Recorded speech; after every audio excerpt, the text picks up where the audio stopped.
Lu tahu nggak, ada satu orang yang ngajarin dunia gimana caranya berkuasa, bukan dengan kebaikan, tapi dengan kecerdikan, tipu daya, dan rasa takut. Namanya Niccolo Machiavelli. Machiavelli lahir di Firenze, Italia, tahun 1469. Jantungnya Renaissance, tempat seni, filsafat, dan darah campur jadi satu. Waktu orang lain nulis tentang keindahan dan Tuhan, dia ngamatin hal lain manusia dan kebusukannya.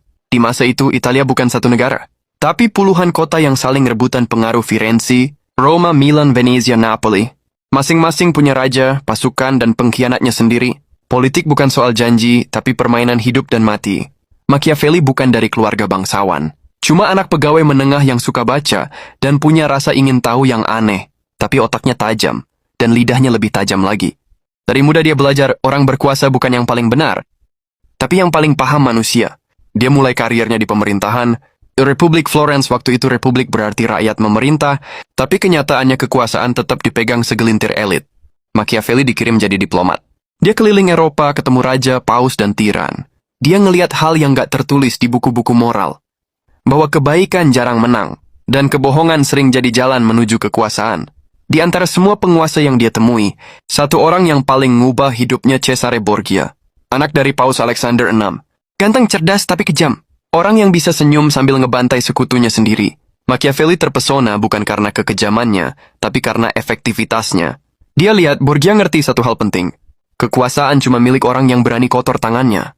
Dari situ lahir pelajaran pertama Machiavelli. Orang besar bukan yang baik, tapi yang efektif.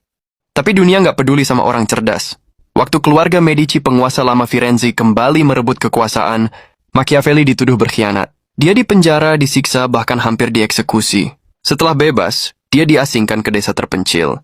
Tanpa jabatan, tanpa uang, tanpa teman. Dan di titik terendah hidupnya itu, dia mulai menulis. Setiap malam dia pakai jubah lamanya, duduk di depan meja kayu, dan menulis seolah lagi berdiskusi dengan raja-raja masa lalu. Dari situ lahir karya yang mengubah dunia politik selamanya. The Principe atau Sang Penguasa, buku yang bikin dia dibenci gereja, tapi diam-diam dibaca semua penguasa di Eropa. Di dalamnya, dia tulis hal-hal yang bahkan sampai sekarang masih bikin orang nggak nyaman. Penguasa nggak perlu jadi baik, cukup terlihat baik. Lebih baik ditakuti daripada dicintai. Tujuan membenarkan cara. Moral adalah alat, bukan kompas. Machiavelli nggak lagi ngomong tentang dunia ideal. Dia ngomong tentang dunia nyata. Dunia di mana janji adalah senjata, dan belas kasihan bisa bikin lu mati lebih cepat. Bagi dia, kekuasaan itu bukan soal kebajikan, tapi soal bertahan. Dan cuma mereka yang berani menghadapinya tanpa topeng. Moral yang bisa benar-benar berkuasa. Tapi yang ironis, Machiavelli sendiri nggak pernah berkuasa. Dia bukan raja, bukan jenderal, bahkan bukan bangsawan.